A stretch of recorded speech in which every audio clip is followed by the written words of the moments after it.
নিজের গাছের পাকা আম কুড়ানোর মজাটাই আলাদা। খাই না খাই সেটা বেশি আনন্দের না, এই যে গাছের নিচে অনেকগুলো আম পড়ে রয়েছে সেটা কুড়ানোটাই বেশি আনন্দের।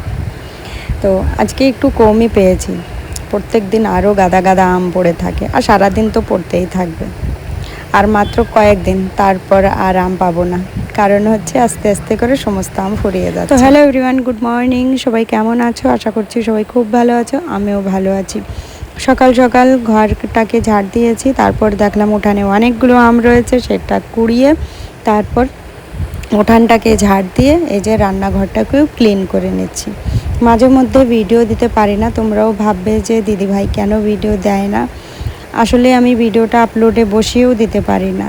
একবার যদি আপলোড না হয়, ও যদি আমি 24 ঘন্টাও রেখে দিই, সে ভিডিওটা আর আপলোড হতে চায় না, সেটাকে আমাকে সেটা আমি ডিলিট করে দিই। তাছাড়া উপায় থাকে না। কিছু কিছু দিন তো এমন থাকে 2-3 বার করে আপলোডে বসিয়ে দিই, কিন্তু হয় না। তো কি করব, যখন দেখি টাইম ওভার হয়ে গিয়েছে আর মন চায় না যে সেই ভিডিওটা দিই, ভাবি কি থাক, পরের দিন থেকে ফিরে দেওয়া শুরু করবে। তো এই সমস্যাটা হচ্ছে, এই সময়টাই হচ্ছে। আর এরকম সমস্যায় কিন্তু আমি কোনো দিন পড়িনি।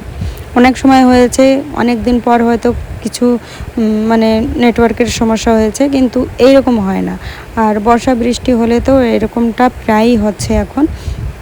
জানি না কি কারণ, কি মাথাটা খারাপ হয়ে যায়। যাই হোক, রান্নাঘরটাকে পরিষ্কার করে তারপরে এই যে চলে এসেছি থালা বাসন ধুতে।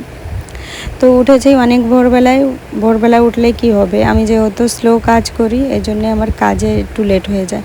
এই যে যত ফাস্ট দেখা যায়, অত ফাস্ট কাজ করলে তো হয়েই যেত। এত ফাস্ট এমনিও কেউ করতে পারে না, কিন্তু নর্মালি আমার স্পিডটা খুবই কম। আমি খুব আস্তে আস্তে কাজ করি, কিন্তু হ্যাঁ, আমার কাজটা খুব পরিষ্কার থাকে, কারণ আমি নোংরাভাবে কাজ করতে পারি না। ওই তাড়াতাড়ি করতে গেলে তো আমার কাজ একদম গড়বড় হয়ে যাবে। আমি আস্তে আস্তে করে খুব পরিষ্কার করেই কাজ করি, আর সবার কাজ কিন্তু আমার পছন্দও হয় না।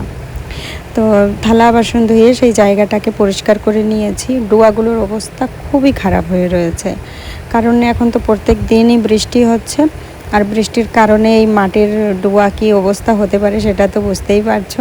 তো প্রত্যেক দিন তো সম্ভব হয় না যে লেপাপোছা করব, আর প্রত্যেক দিন লেপাপোছা করেও কোনো লাভ হয় না, কারণ বৃষ্টি পড়লেই সেই নষ্ট হয়ে যায়।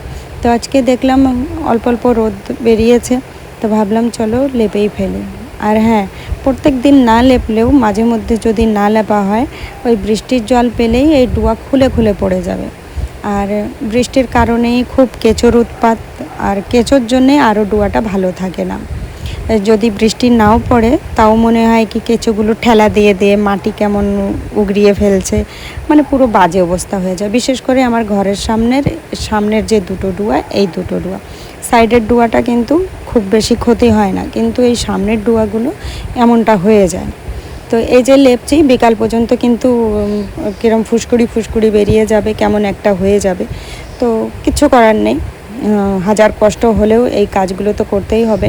1000 বার নষ্ট হবে, 1000 বার এটা আমাকে সারাই করতেই হবে, না হলে কিন্তু ঘরের দিক তাকানো যাবে না।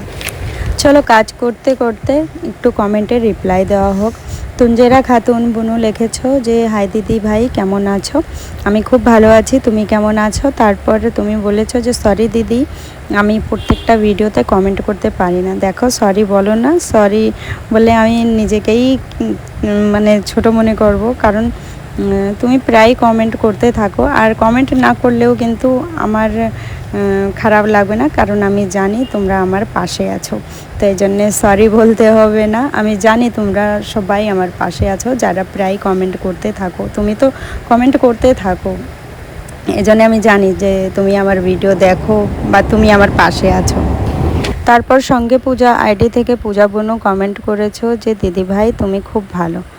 আসলে তোমরা খুব ভালো, তাই তোমাদের মনে হয় যে আমি খুব ভালো। যখন তোমার চারিপাশে সবাই ভালো ভালো মানুষ থাকে, তখন সে এমনিতেই ভালো হয়ে যায়। যেমন তোমরা সবাই খুব ভালো, তোমরা আমার আশেপাশে আছো, তাই তোমাদের মনে হয় যে আমি খুব ভালো। যাই হোক, থ্যাংক ইউ বুনু, তোমাকে অনেক অনেক ধন্যবাদ। আর তুমি তো প্রায় কমেন্ট করতে থাকো, তোমার কমেন্টগুলো দেখে আমার খুব ভালো লাগে। তারপর চন্দ্রা সাহা দিদি ভাই কমেন্ট করেছো যে বুনু তোমার ঘরটা খুব সুন্দর, শুধু ফাঁকা জায়গাটা, ওই যে ঘরের চারপাশ দিয়ে যে ফাঁকা জায়গাটা আছে ওটাকে বন্ধ করার কথা বলেছো, আর ফ্লোরে কার্পেট বিছানোর কথা বলেছো। তো আমি সত্যি খুব চেষ্টা করব যে এইগুলো যত তাড়াতাড়ি হোক করে নেব।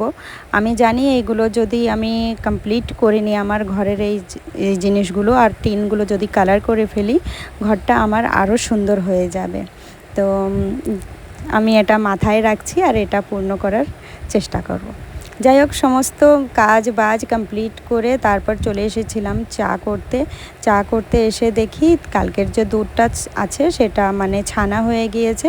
তো লাস্টে কি করব, আমি একটু র চা করে খেলাম। তো আদ্রিজা তো দুধ চায়ের আশায় ছিল, তো আমাকে র চা করতে দেখে আমি ভাবলাম আমার জন্যেই করব। তো বলল না বম্মা, আমিও কিন্তু খাবো। তো ওই যে চায়ের একটা নেশা ছিল, তো দুধ চা যেহেতু পাইনি, তো র চা দিয়ে সেই নেশাটা আমি আর আদ্রিজা কাটাচ্ছি। ভাত রান্না হয়ে গিয়েছে, তারপর আমি রান্না করছি পটলের একটা সিম্পল তরকারি, যেটা একদম নিরামিষ করেছিলাম, খেতে কিন্তু দারুণ হয়েছিল। কালো জিরে ফোড়ন দিয়ে পটলটাকে লাল লাল করে ভেজে নিয়েছি, মশলার মধ্যে দিয়েছি শুকনো লঙ্কার গুঁড়ো আর ধনের গুঁড়ো, ব্যাস আর কিচ্ছু না। হালকা একটু চিনি দিয়েছিলাম, স্বাদ মতন লবণ দিয়েছিলাম, হলুদটাও দিতে হবে। এইভাবে যদি পটলের তরকারি রান্না হয় খেতে কিন্তু দারুণ লাগে। রান্না বান্না করতে করতে দেখো আকাশে কেমন মেঘ করেছে, কেমন হাওয়া চলছে। আর আমার সব থেকে বড় টেনশন হলো যদি বৃষ্টি হয় এই জামা কাপড়গুলো আমি কোথায় মেলবো। হাওয়া চলছে, খুব ভালো লাগছে, বাস একটাই টেনশন আমাকে খেয়ে যাচ্ছে যে এতগুলো জামা কাপড় আমি কোথায় মেলবো। তো চাইছি যে বৃষ্টিটা না হোক, সুন্দর হাওয়া চলুক, মেঘ থাকুক, ঠিক আছে, কিন্তু বৃষ্টিটা যেন না হয়। তো বৃষ্টি পড়া শুরু হয়ে গিয়েছে, আমি ঝটপট গিয়ে আগে জামা কাপড়গুলো তুলি, না হলে পুরো ভিজে। দুপুরবেলা সেই বৃষ্টি নেমেছে আর থামেনি। এর মধ্যে আমাদের রাত্রের খাওয়া দাওয়াও হয়ে গিয়েছে। রাত্রে খিচুড়ি করেছিলাম, এখন এই যে গ্রিন টি করে খেয়ে নেব। আজকে সারাদিন বৃষ্টি হয়েছে, আর বৃষ্টি হওয়ার কারণে আর দুপুরের পর তেমন ভিডিও করা হয়নি। রাত্রে আজকে খিচুড়ি রান্না করেছিলাম, অনেক দিন হয়ে গিয়েছে খিচুড়ি খাওয়া হয় না, তো আজকে ভাবলাম চলো আজকে খিচুড়ি রান্না করি। তো ওটার ভিডিও আমি শ্যুট করেছি শর্ট ভিডিওর জন্যে, তো শর্ট ভিডিওতেই দিয়ে দেবো ওটা। আর যাই হোক, আজকে বৃষ্টি খুব জোরদার হয়েছে কিন্তু লাইট যায়নি, এটাই একটা ভালো জিনিস, লাইট না গেলে ভালো লাগে। যাই হোক, আজকের ভিডিওটা তোমাদের কেমন লাগলো সবাই জানিও। চলো ফিরে দেখা হবে নেক্সট ভিডিওতে। সবাই ভালো থেকো, সুস্থ থেকো, সাবধানে থেকো।